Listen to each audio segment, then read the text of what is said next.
Hey, and welcome back to the Fully Booked Photographer podcast. And I've got Brad and Janine and Jonathan with me. Brad, you're feeling a bit underneath the weather. A little bit, but I'm okay, Ronan. I'm well enough to be here, happy to be here. How are you, Janine? I'm doing great. Happy to be here with everybody. How are you today, Jonathan, with the beard? The guys can't see your beard on the podcast, but how is the beard gone? I have nothing to say. He looks wonderful with the beard. He looks wonderful with a beard. He's too modest. No. He just can't talk nicely about himself. It's not a planned event. It's just pure laziness. How come he has to bring it back to soccer all the time, like, or football as we call it this side of the pond? Like he's talking in a merino voice you were using there? I am suspicious. I have nothing to say. Okay, for all of our Americans saying, what the hell is he talking about? He was a famous manager, football stroke soccer manager over here. So, and he spoke that way, or similar to that. But we've heard Jonathan trying to take off Brad's Yorkshire accent before, so it's as close to his accent as that is. But look, we're here to talk about the vital role and how to become a fully booked photographer.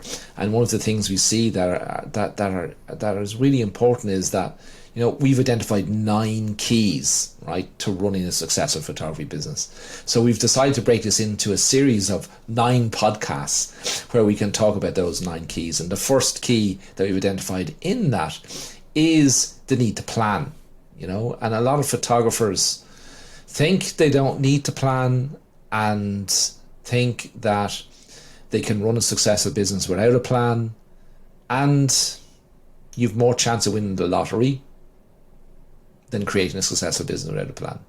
So it's really important to plan. It took me years, guys, you're not on your own, right? It took me years and years and years to realise I needed to have a plan, because I thought that I could just do it and it would just happen, right? I used to think that I could just build a house or a business and they would come. You know, I thought all those things and I was wrong. So this is all about to help you not make the mistakes that I've made in the past, and I'm sure Brad and Janine and Jonathan have done so too. So let me just tell you a story about not having a plan, right? So not having a plan is like being in a boat and being swept out to sea, right? And you're stuck there and it's dark and it's misty and you have 1 bottle of water, which is 2 hours rowing, which you have to pick which direction to row in. So what will increase your chances of survival?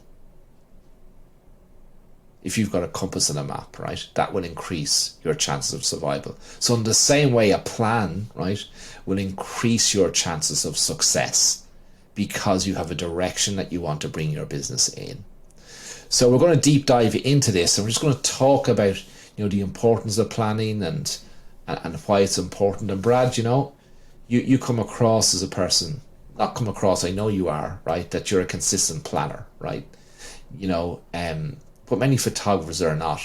Why do you think they are that way? Why do you think most photographers don't see the necessity to plan or don't seem to spend enough time planning? So before I answer your question, Ronan, I did a little bit of planning myself. I did some rare preparation for this podcast, and I have a quote to share with everybody. It's a quote that I've heard many times, and I've actually had to Google to bring up because I always say it wrong. But I think it speaks incredible truth, and that a dream written down with a date becomes a goal broken down into steps becomes a plan, and a plan backed by action makes your dreams come true. And I love that because I have all my life been a big dreamer. And it wasn't until I realised that to make my dreams become a reality, it required a massive amount of action. And at the same time, a lot of logistical planning to make sure my action was directed into the right avenue and right ways to make me get success. That I became somewhat obsessed with becoming a man with plans. So to answer your question, I think a lot of photographers don't plan or don't know the benefits of planning just because they haven't had any exposure to it. another one of my favourite quotes is, you don't know what you don't know. If you don't know you need to plan to get success, then you're never going to plan. And throughout my own journey of doing it, I've planned more and more throughout my life until it's got to the point now where I live by to-do lists or to-do-when lists and spreadsheets and whiteboards all over the place with goals and dreams written on them to help keep me focused. But that all started one day when I wanted to fully book my studio. And I was like, well, how am I going to do this? And I just ran a successful ad campaign. I was running, right, so if I do this every month, will I get the same amount of work in? It was that one thought that made me think, well, why don't I build a plan around it? It was just doing things very slowly, quite tediously, that gave me confidence. Because that's a key thing that I think a lot of photographers don't plan because they don't know that they need to plan, and then they've not done something successful that gives them confidence to be able to move that forward. So, Brad, do you think that they don't believe they need to plan? Yes. They think that they can just take pretty pictures and they'll have a successful business. But this is not unique to photographers, right? Because we I don't know if you guys, but I'm certainly like this, right? So it's December 31st, right? It's New Year's Eve, and I create multiple resolutions, right? And halfway through January, they're all in the bin, right? Because they were dreams, right? There was no goals or planning process or actions I needed to take to make that happen as part of those dreams, right? And this is not unique to photographers, it's unique to everybody, because I think they did a survey years and years ago, and I can't remember who it was now, but they somehow discovered that nearly every single New Year's resolution was dead in the bin for 99% of people by the 18th of January. It's because 99% of those people didn't plan. They had the dream, but they didn't write it down, they didn't make it achievable, they didn't make it smart. So then they didn't have the conviction to see it through. So you're talked about numbers, Brad, right, as part of this process, right? Because I think a SMART goal, for those who haven't heard it before, is that it's specific, measurable, actionable, SMA, or realistic, and T time bound, right? So there's numbers in all that process, of making a goal that's smart and putting a plan around it. But Janine, like, if I have a goal, right? If I have a goal, and it just seems ginormous, right? It's one big goal. So let's say it's a revenue goal for my business for this year, right? For the rest of this year. It can be daunting, right? It's you go, well, where do I even start, Janine? Like, it is. Where do I go? It's the elephant, right? We talk about where, how do you eat an elephant? You start one bite at a time. And that's really what this is. I mean, if you have a revenue goal of 200,000, 300,000, 400, whatever it is, your revenue goal for the year, if you just face that number, it's great to have that as an overall goal, and it should be your mantra, right? Set that monetary goal. This is what you want. But you can't achieve it if you don't break that down into bite-sized pieces. So you start from your annual goal, break that down to quarterly. What are you going to do quarterly? Then break that down into months. What am I going to do, each month to make my quarter happen? And then you take your month and you break that down into weeks. What am I going to do each week? And you have your weekly plan. And then you have your daily plan and your daily tasks. So the way you chunk away your whole year is you start small. You have to start at the day, win your day. Then you win your week. You win your month. You win your quarter. You win your year. And so you have to have those daily wins. You have to have that motivate. You have to have that progression, that momentum of winning each day. And what can you do to win those days? And it breaks down to that. But you can't win your days without the overall goal in mind. So whatever that goal is, whether it's monetary, if it's education, whatever that is that you have as your overall goal, you have to plan to achieve it. So you break it down from a year to a quarter to a month to a week to a day. Start winning your days, and then you start winning your year. So what if I'm impatient, Janine?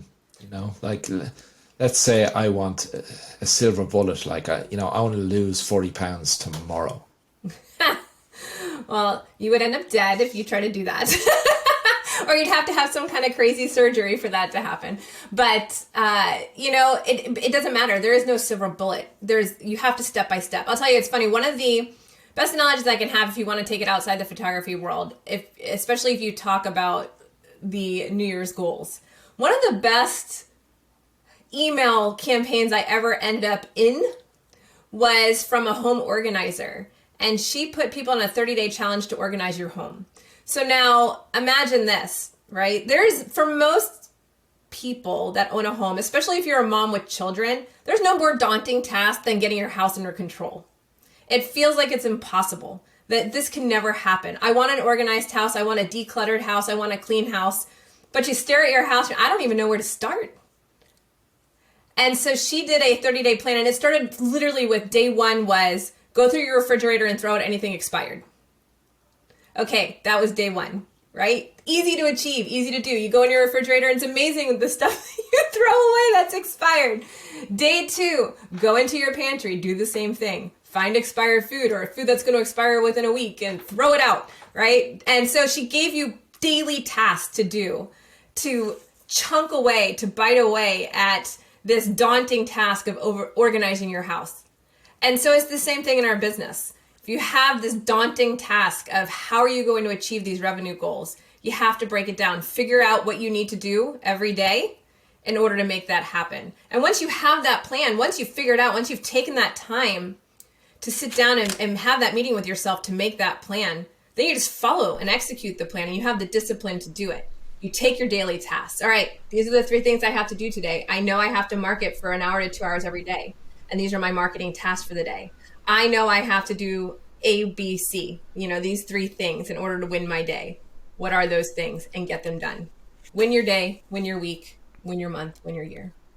So Janine, when you are planning out your tasks, your daily tasks, do you split them into, do you prioritize them in the sense that, okay, if I do this task, it's going to drive me towards achieving X, rather than getting caught up in the day-to-day that produce no value really?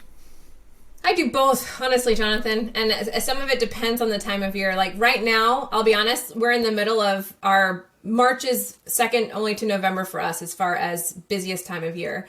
And that's when we're recording this podcast. So some of my tasks are very doing tasks.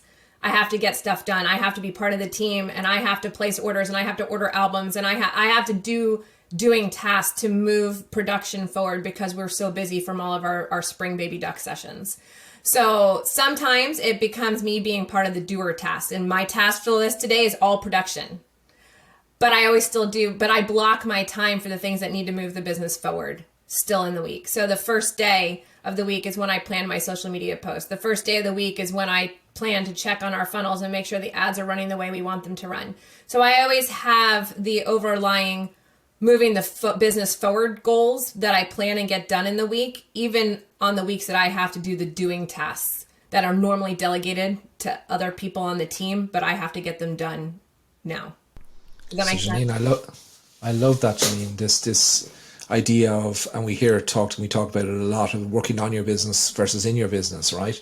And that just because you're the owner of the business doesn't mean you're solely working on the business. There's times you're going to have to work in the business and vice versa, But I'm curious, I see a lot of people they name a day, so marketing is marketing Monday and Tuesday is processing Tuesday or whatever it is. Like, do you do that, or do you time block, or, what's your approach to this? I do know some people do that. That doesn't work for me. If I don't have my pulse on marketing every day, I feel like I lose it.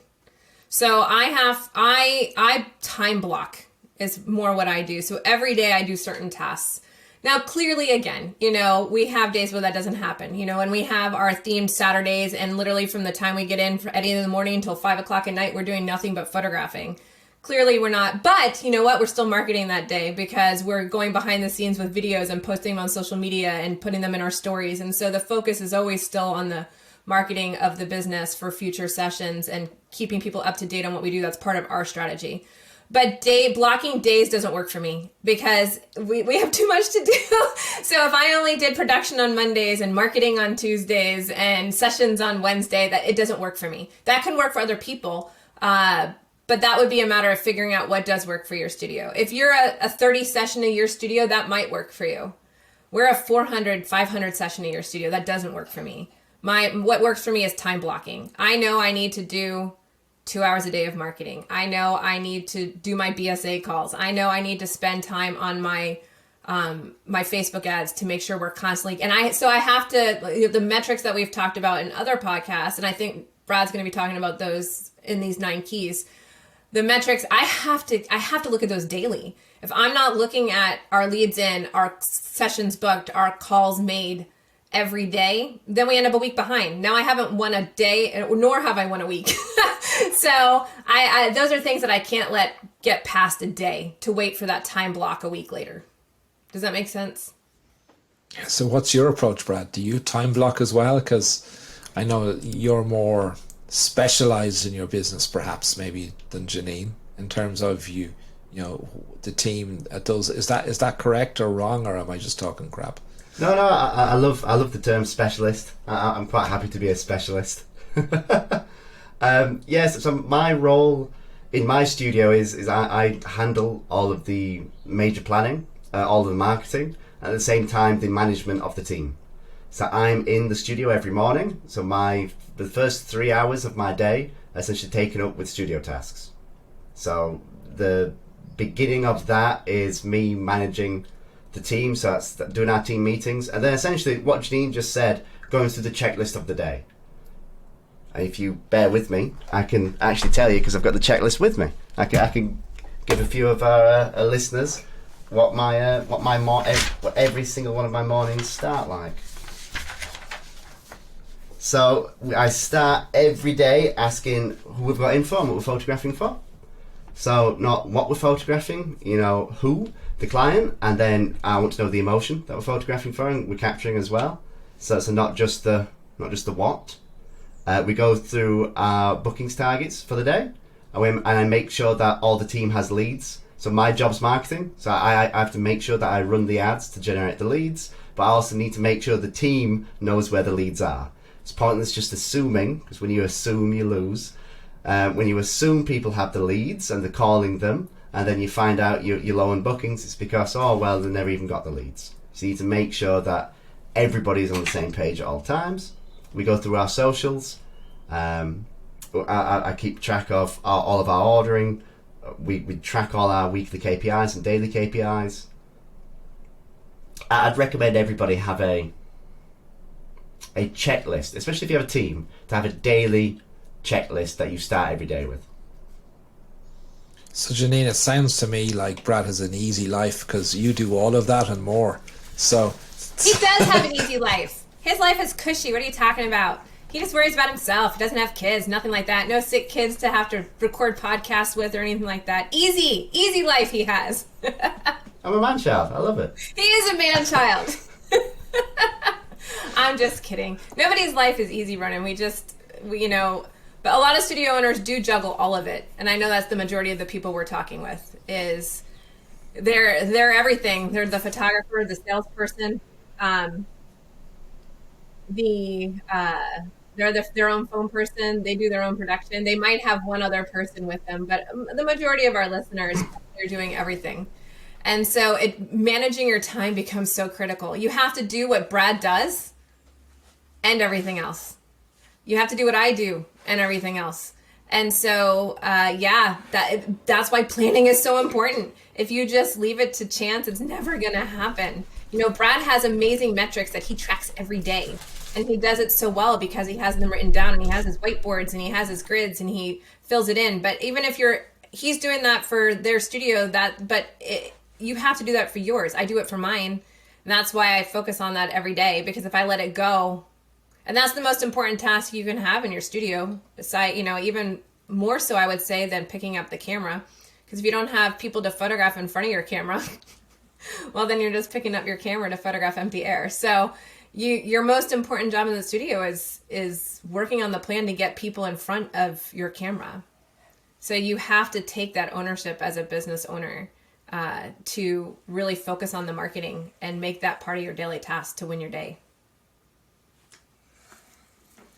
Alrighty, so this sounds like hard work to me. I'm not sure I'm up for that. I'm only joking. So because Brad would turn around and he'd tell me, Ronan, get a job if you're not up for it, because you have to do it, because you just have to do it. You've no choice but to plan. And Jonathan, often we run adverts for a lot of photographers, so we have a done for you service as well as a done with you service, as well as coaching and mentoring and all that piece that goes together. But what bit of business, like what's an important thing that you see that is part of the planning process that photographers don't seem to do? Oh, many things, but to keep it simple, I mean, it's important to differentiate between, say, working on your business versus in your business. And for me, the key difference between that is when you're working in your business, you're implementing, or you're doing, you're executing. Whereas working on your business for me is more about, you're still doing, but it's more about the strategy of certain aspects. So an example of that is really diving in and identifying who your ideal client is. Because a lot of campaigns, marketing campaigns fail, or there's a breakdown in the process because photographers don't fully understand that ideal client. So an example of working on your business is taking some time away and sitting down and figuring out, who is my ideal client for that genre. So that's a good example. And it's not things like, they drive a Mercedes and they buy the Devil Wears Prada or whatever you call that, those fancy brands. But it's about, what your client desires, what are their pain points, and how does your business and photography help transform them emotionally. But taking that into account, another example would be, you take your ideal client, you work on it, you have a look at your whole client experience or client journey. What are the different steps that my client goes through from when they first become aware that I exist right through to when their order is picked up or delivered. And you're working on improving that. That's an example of, setting aside some planning time to, okay, how can I plan out my strategy for this, improve this, and then plan out time to actually execute it. So there's different kind of, when you're planning, you have to break it down into what's the higher level strategy and what's the actual implementation. And that's part where I fall down, and I think a lot of photographers probably fall down, is on, they spend too much time on the creative aspects and then the planning and the fantasizing and the dreaming without actually the implementing part of it. So Janine, I'm curious, like when you're doing this planning process, because Brad has talked the same as Jonathan has about, you've got your dream. I can't remember Brad's exact quote, but my understanding is you've your dream, and then you turn it into a goal, and you turn it into a plan, and you turn it into actions, and you take action, right? So if we take that as a process to planning, is my environment important to different aspects of that process? Like if I'm dreaming, for instance, and coming up with the dreams, like do I do that in a different place or be surrounded with different things than if I'm actually doing out the goal or the implementation plan around that? Have you any thoughts around that? So I think getting it done is the most important aspect of this. So wherever you need to be to get that done. For me, sometimes it's not in the studio because I have a lot of distractions around me. So when I'm coming up with my overall plan for the year, my overall goal, my overall vision, I can't do it when I'm distracted. So I can't, it's one of those tasks where I, like, if the phone rings or one of the girls comes in to ask me a question or an email catches my eye or a message comes up on my phone, I get off task and I end up doing something. I do the urgent instead of the plan. So for me, I find it easier to go out of the studio and hide in a coffee shop somewhere, which is actually kind of difficult because then inevitably someone I know ends up walking in. I'm like, hey, Janine. So that doesn't work either. So I have to go find a place where nobody knows me and hide away for a few hours and even a day, and sometimes it takes a day to go and really think about with my laptop, my Remarkable, my notepad, my calendar, and have a little meeting with myself. That's me, because I have a lot of distractions around me. There's always people tugging at my attention. So if you don't have that and you work alone, you might be able to do it in your studio if you turn off all of your notifications. For me, I just have to get out. And sometimes for me, getting outside the environment helps too. It allows me to think clearer and have a clear head. I think the message is you just need to do whatever it takes to get you to the point where you can have that dream and make that plan. Now, my weekly, I sit down Sunday night is when I sit down, and I do that at home. I sit down on my back patio with and just make out my plan for the week. That's what I do. I know some people do that on Monday morning when they get in. I just prefer to be able to attack Monday morning when Monday morning starts and not take an hour of Monday morning to plan. I prefer to do that Sunday night. So Sunday night works for me. I do that from home, and that allows me to plan the whole week. And then I can attack Monday head on without taking time to plan for the week. So I do that on Monday, and I do that Sunday night, and I do that from home. So yeah, environment, I guess it really depends. Just get it done. If you need to get out, don't let distractions be what stops you. You can turn off your distractions by getting away from them. So I don't know about you, Brad and Jonathan, but where I find I get most my ideas from, right, is when I'm in the shower, on an airplane, or having a walk on my own.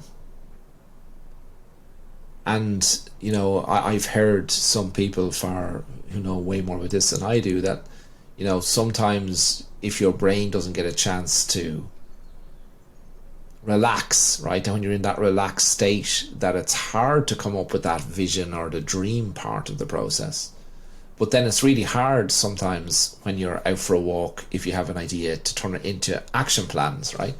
So I'm really curious, as a help to me, when I get these ideas in those locations, right, if this has happened to you, how do you capture that, hold on to it, and then bring it to the next step of the process?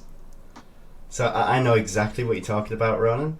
And this thing eluded me for a long time. And then I read a wonderful book called Psycho-Cybernetics, which talked about our subconscious brain making decisions and thinking all the time, trying to solve all our conscious problems subconsciously. I'd recommend listeners definitely give it a read. But the way I handle this situation, because most of my great ideas happen either on a night when I'm getting in bed, or when I'm in bed and I'm drifting off to sleep, or when I'm awake on a morning, or when I'm out walking, like you just said. So I will got a little journal next to my bed, so I can scribble them down as quick as I can, so that I don't forget them, and then I can wake up and then have a look at my journal to make sure that they actually made sense. But my second favourite thing to do, and that Ruth, my wonderful soon-to-be wife, absolutely hates, is I message all of them to her. So because I need to send them somewhere, and I'll frantically type out a message. I will send her the message, and then she'll get a random text halfway through the day, from me, thinking that a wonderful fiance is thinking about her, and then it's just some absolute nonsense about an idea to run a Facebook ad or some new marketing campaign. But if I don't send it, if I send it to myself, I'm never going to look. I know what I'm like. I get distracted easily. I'm just like you, Janine. I need to send it to somebody, and Ruth is my best person because she keeps me on track. Wow, interesting. I'm glad you went there. What about you, Jonathan? What's your approach to this? What's your approach to taking an idea, getting that idea, and then bringing the dream to a goal, to an actionable list, and then doing it? It's a work in progress. So are you saying you don't have a process to go that far? Unrefined process. It needs to be better. Because what I've heard with Janine and Brad, what's coming through is consistency. That's what I'm hearing. You know, it's having a process and doing it consistently, regardless. So Janine, unless the world is ending, I bet you every Sunday night you're doing out the plan for the week as to what you need to do, right? I am, and the time might change depending on whether I have the kids that weekend or not. But I still do it. I'll either do it, at the night or after they all go to bed, and I have that quiet hour after they all go to bed. So it's possible to do, and yeah, hell or high water, I'm making that plan Sunday night for the week ahead. Because here's what it reminds me of, right? Everybody knows who knows me. Like I've tried to lose weight, and then I lose some weight, and I put it back on, and and I'm looking for that magic pill that I can lose 40 pounds tomorrow, even if it kills me. And I know it doesn't exist, right? But even though I know it doesn't exist, I still want it, right? Because I'm looking for the silver bullet, right?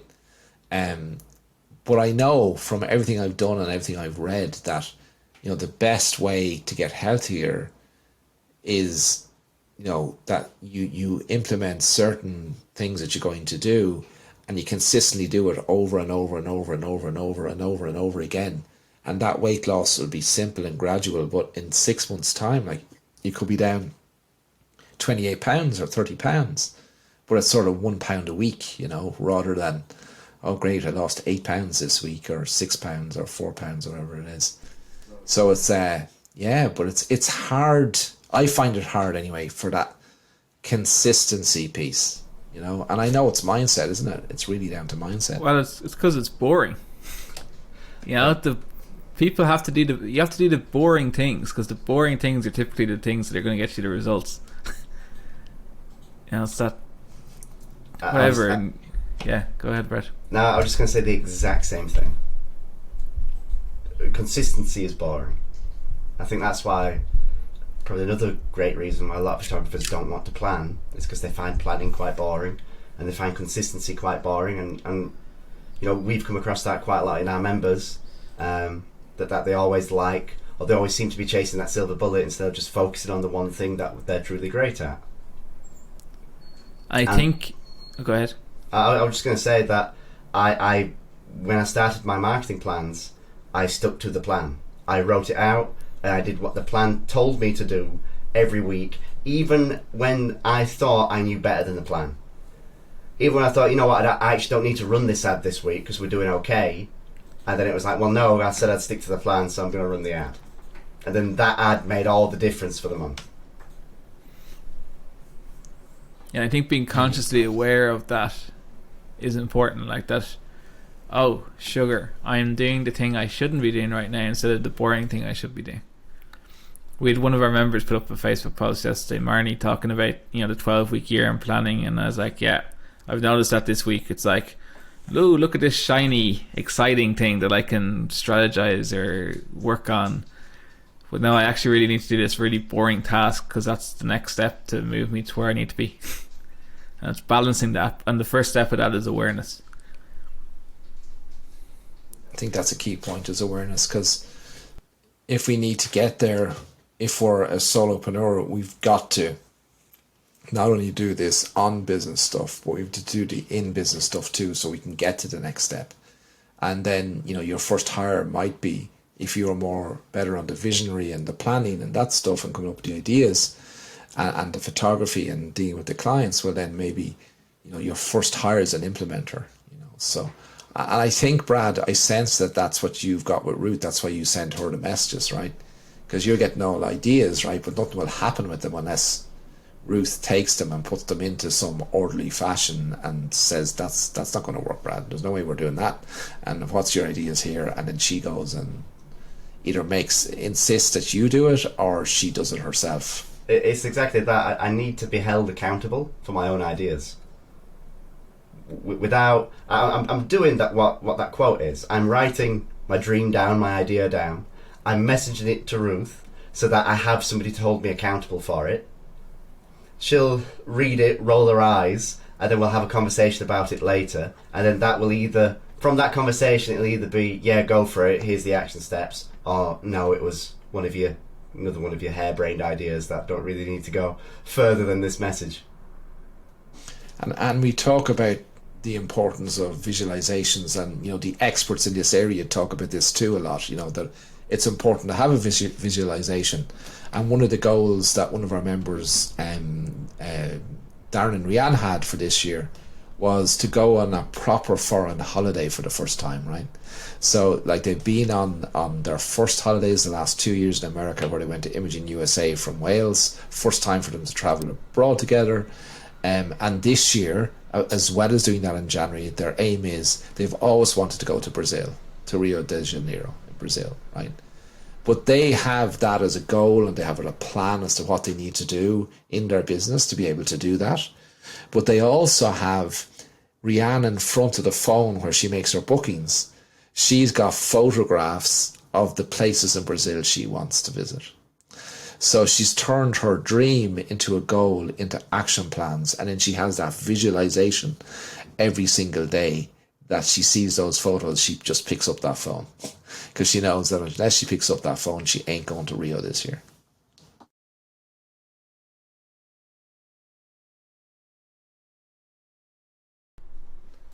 So Jonathan, maybe we need some visualizations for you, because you're the one who said that you're struggling with this a lot. So maybe we need some visualizations of the end goal in front of you. Maybe we need to know what the end goal is first. Oh, yes, indeed. Yes, indeed. Yeah.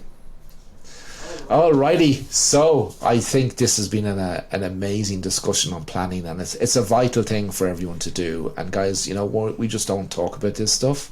We're doers, and we're here to help you.